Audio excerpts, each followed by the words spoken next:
Oh my God. Someone in my house is on the bed all day long. And the whole house smells like a bitter smell.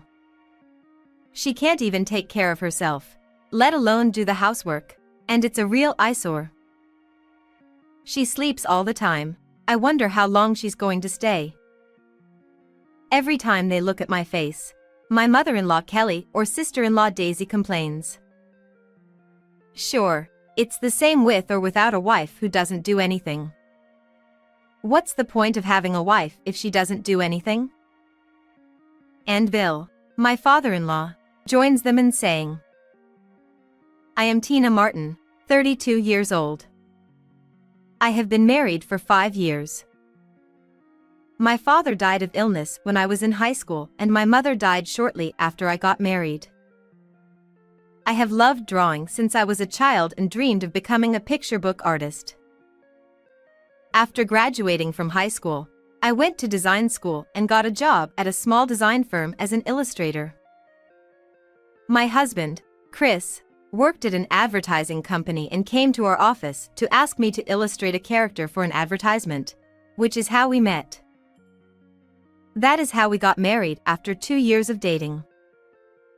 Although my sister-in-law was also at my parents-in-law's house, we ended up living together at my parents-in-law's house after we got married. When we got married, they allowed me to freelance and work from home. I tried my best to be a good wife and do the housework. It was easy to do because Kelly didn't seem to like housework very much and told me that I could do whatever I wanted. Daisy was also indifferent to housework and went out with colleagues and friends every day for drinks and dinners, so we rarely had meals together, but we had no problems. However, 3 years ago I fell down the stairs at the train station and was seriously injured. My life changed drastically. I suffered a spinal injury that left me with a severe disability, paralysis of the lower half of my body. It was quite a shock at first, but 3 years have passed and I am gradually getting used to this kind of life. My in-laws, who had cared so much for me when I was injured, did not expect that I would be unable to stand on my own legs for the rest of my life, and as the 3 years passed, many things changed. In the meantime, Daisy got married 2 years ago. She left home. I'm so glad I don't have to see that look of Tina's anymore. What a thing to say. I could tell that my in-laws were feeling a bit neglectful of me, as I was now almost bedridden. I could not refute my in-laws' sarcasm, as I was sure that having a bedridden person in the house would be troublesome for them in many ways. My in-laws have an old house, so there is no space in the house for a wheelchair to pass through, and I have no choice but to stay in bed, as I am unable to move without a wheelchair. However, I had been working from home before the accident, so I am able to continue working as I am now. I consider it a blessing in disguise that my upper body is not paralyzed and I am able to work. I am now taken care of by a helper and a housekeeper who comes and takes care of my personal needs. If I lived alone, the helper would be able to help me with daily living such as cleaning and laundry, but this is not possible if I have a family member living with me. The helpers can only provide physical assistance. Chris has to work and cannot take care of me, but my in-laws are doing very well. Kelly is not disabled and has no illness. Bill turned 65 last year and has been home since he retired. When you have a family member living with you who is pinching himself and not working, helpers are not allowed to do daily living assistance such as cleaning, laundry, and shopping. For the first 2 years or so, my in-laws did a little bit along the way, but gradually they stopped doing it. I can understand that Kelly, who has always disliked housework, must have found it a hassle to do my share of the chores. Chris also spoke kindly to me in the beginning, but now he rarely even speaks to me and does nothing for me. I have a job to do, and caring for someone is not a man's job. That's all he says. Just because the in-laws don't do anything for him doesn't mean that the helpers can't assist him in his daily life due to regulations. But the helper saw my in-laws and was concerned about them, so she introduced me to a housekeeper. A housekeeper is a waste of money. What kind of luxury are you talking about? But I have my own personal needs, and if you don't do my laundry, I won't have any clothes to change into. Are you trying to bully me as a daughter-in-law? No, I'm not, but I'm in such a situation that I have no choice but to ask you to do it for me. When I said this, my in-laws looked at me as if I was a nuisance. You really are a pestilence, aren't you? We don't have that kind of money. I'll take care of that.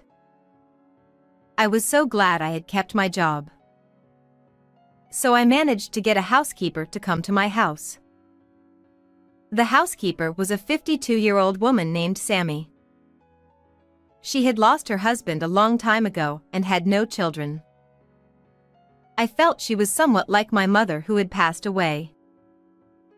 I was really glad that she was a very kind and gentle person who took care of me very kindly. The only people I can talk to now are not my family. The only people I can talk to now are Sammy and my helpers. When Sammy arrived, my in-laws immediately tried to take care of their own business. Hey you! You're supposed to do our laundry and cleaning too. No, thank you. Kelly, what? You're the housekeeper, aren't you? What are you doing here? Housekeeper, if I do your part, I'll have to charge you extra. Are you willing to pay for it? If so, I'll do it. What the hell is wrong with you, you sassy housekeeper? They had an argument, but I felt a little better when she said no. One day, after about a year of living like that, Daisy came home divorced. She said it was because her husband cheated on her. He must have been seduced by a woman because he was an idiot. He was a messy, noisy man. But my brother-in-law worked for a major company and seemed like a very serious businessman. He didn't seem like the type of man who would cheat on his wife. I thought it was a bit strange, but I didn't want to make waves by saying something unnecessary, so I didn't say anything. I'm super lucky to have a housekeeper. Of course you're going to take care of me, right? Daisy said the same thing as her in-laws, but Sammy said no once and for all. Sammy did not think well of her in-laws, who did not say a single kind word to me even when we were together. I won't do it. What? Then what are you doing here? To take care of Tina around. What the hell is that? She's a useless housekeeper with Tina. It must be because Tina is so stingy with her money. But she's only making as much as she can on the side. She's a useless woman who can't even take care of herself. So she has to ask the housekeeper for help. Daisy and Kelly can take care of themselves, so they don't need a housekeeper, do they? When I countered that, they shut up, but Daisy's return doubled my in-laws' sarcasm. A bedridden person is nothing but a distraction. Now that Daisy is back, your presence will only make our house smaller. Daisy is enough in our house. You're still good, writing silly doodles on your bed, living your life, and working. Even when I was working, Daisy would go out of her way to come to my room to be sarcastic. I was fed up with the constant sarcasm, so I asked Chris for advice. Hey, tell Kelly and Daisy to be a little more careful with their words. I get hurt too. But it's the truth. What's the truth? You can't even do your chores, you're just lying on the bed all day. I'm not sleeping, you're working. That's on the bed too, isn't it? It's an easy job. You don't get tired from commuting to work like I do. That's true. I'm trying my best to be useful to everyone. My mom and dad get frustrated because you can't do anything for them even though you're my wife. It's no wonder they think you are a useless wife. Do you really think so? Well, don't be nervous and just deal with it. You can't survive if you worry about every little thing. He just said that, but he didn't seem to be very accommodating. It's not that I don't feel inconvenienced by this situation, but it's just so frustrating to know that he doesn't care about my feelings at all. If I were able-bodied, if I could walk normally, if I could move normally, not a day goes by that I don't think of those things. I wish he could have at least understood how painful and sad that would be. Is it selfish and extravagant of me to think so? When I think about it, I cry even though I try not to cry. I am in an accident and my body is like this, but I still try to look forward and do my best. I will not be defeated by this. There are many people in the world who are suffering even worse. I have been trying to push myself to do my best. I feel sad that I don't have parents I can rely on at a time like this, but I am also glad that I didn't let them see me as I am now. But when I think that there is no one left in this house to stand by me, I feel more and more miserable. But I don't have a home to go back to. I wonder if it would be possible for me to leave this house with Chris at least. While I was thinking about this, he said something even more shocking to me. I've been thinking about what you said. When he started off like this, for a moment I was happy that he was thinking about my body. But the next words threw me into hell. I knew they were right.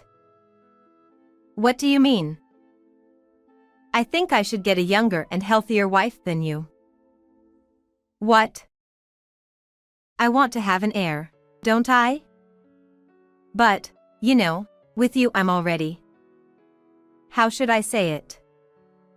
You know, I can't do everything with you. I felt as if someone had hit me on the head with a stick or something. I couldn't believe that my own husband would say this to me.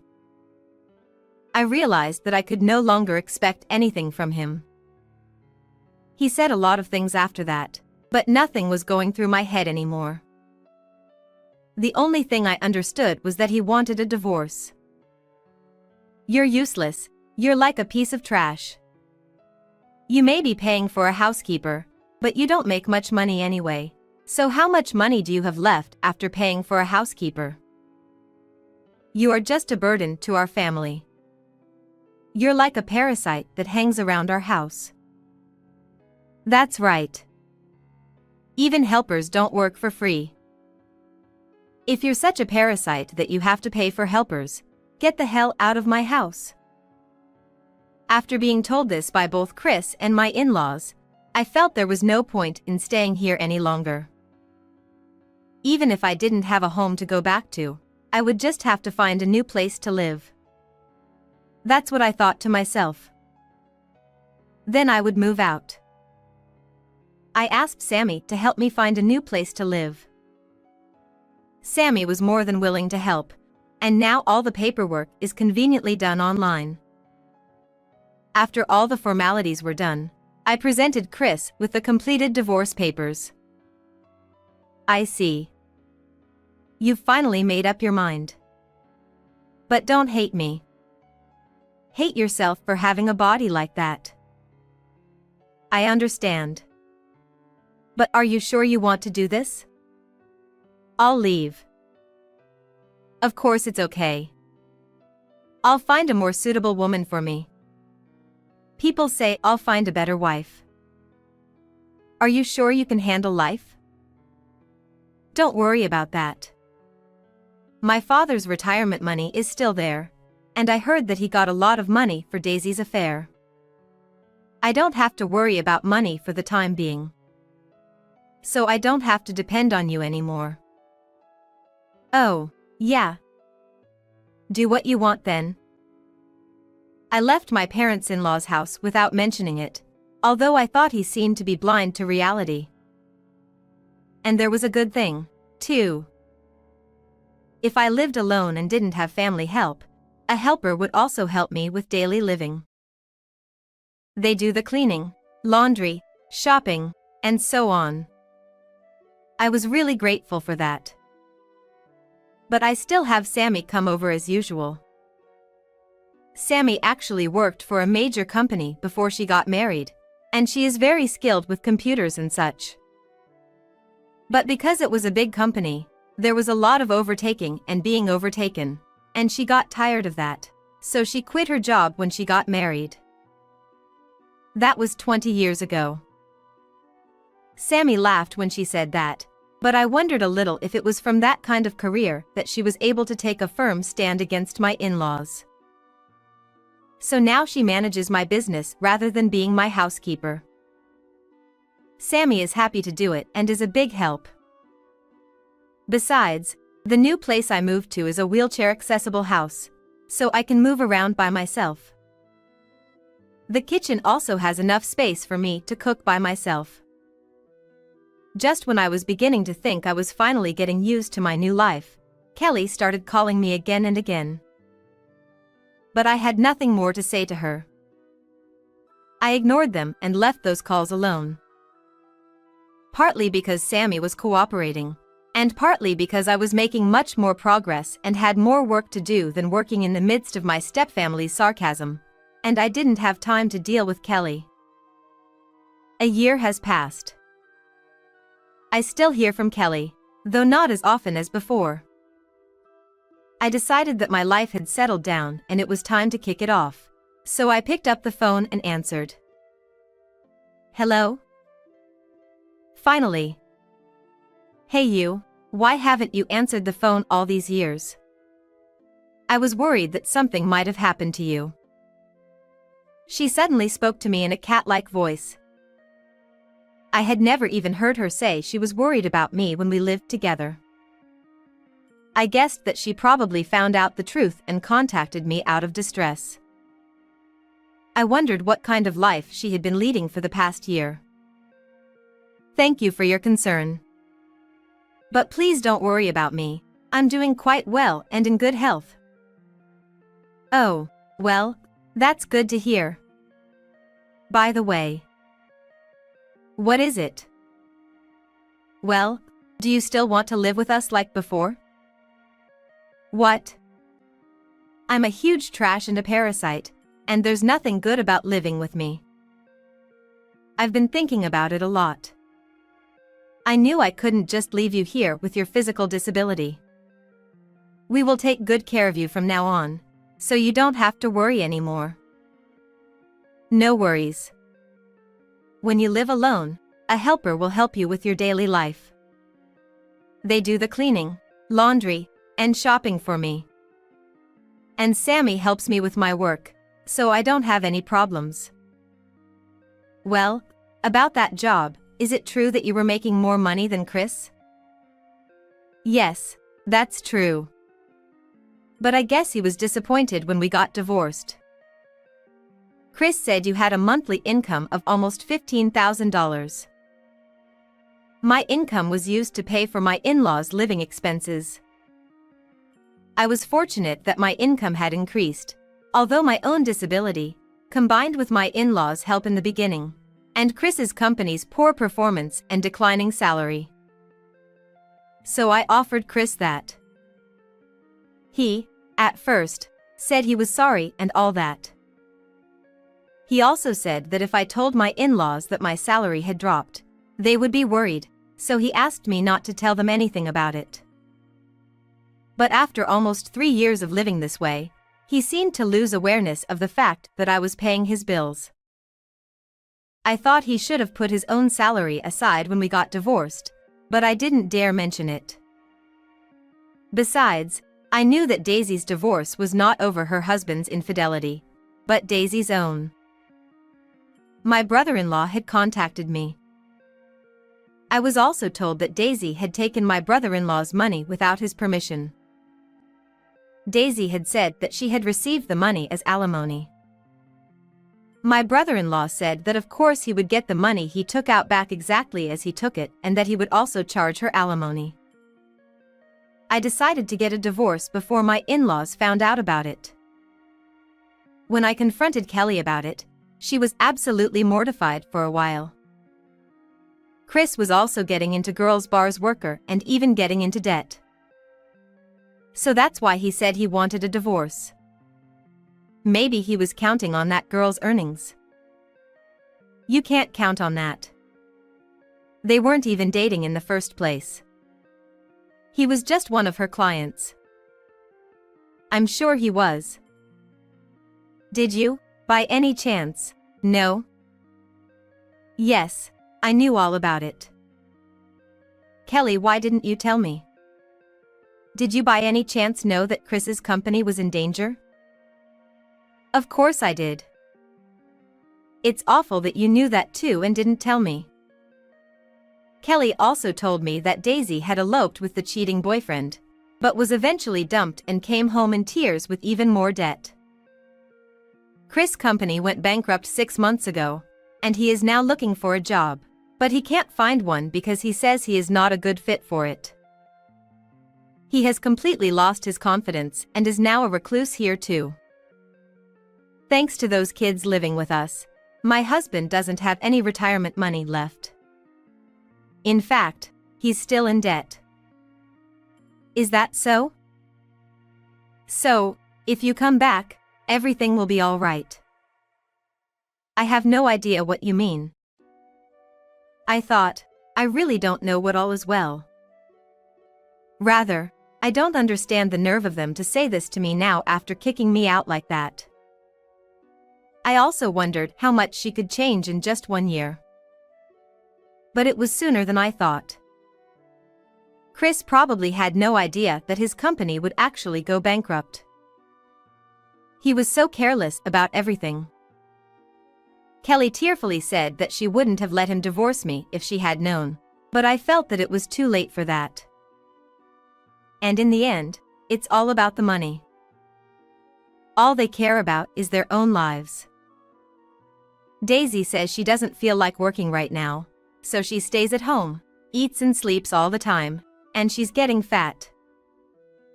Oh, that's the thing. We even sold the house to settle the kids' debts. The in-laws' house was very old, and it was not worth much as a building, and the location was very bad, so they had to deduct the cost of clearing the land and so on, so they didn't get much money for it.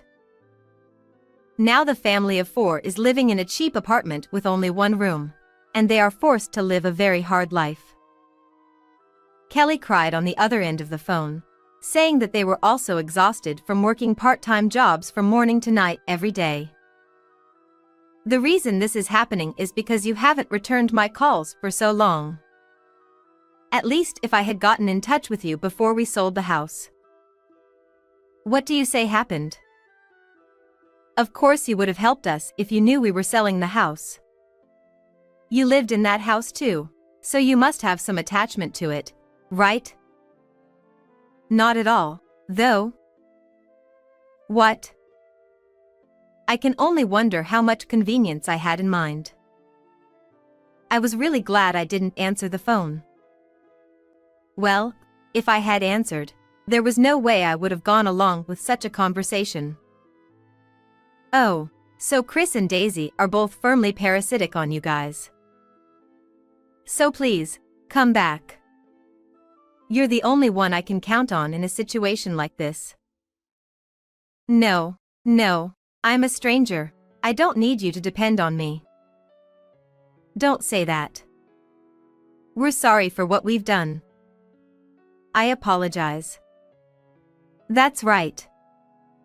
With your money, let's build a barrier-free house for everyone to live in and get along. I don't understand how she could say such a thing at all. I even have a headache already. I decided it was time to give them an ultimatum and call it a day. No, thank you. Oh, but I picked up your phone today because I wanted to let you know something. What news? I'm going to charge all of you alimony. What? Why should we pay alimony? Besides, even Chris didn't cheat on you.